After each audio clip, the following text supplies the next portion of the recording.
ஒரு மடமாதும் ஒருவனுமாகி இன்ப சுகம் தரும் அன்பு பொருந்தி உணர்வு கலங்கி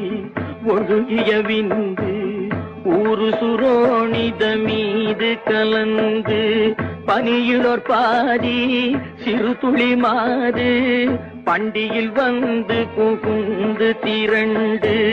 பதும அரும்பு கமடம் இதென்று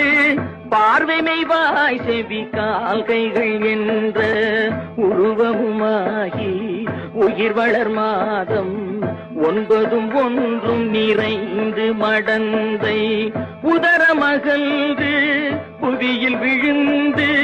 யோகமும் வாரமும் நாளும் அறிந்து ஒளிநகை ஊரல் இதழ்மடவாரும் உவந்து முகந்திட வந்து தவழ்ந்து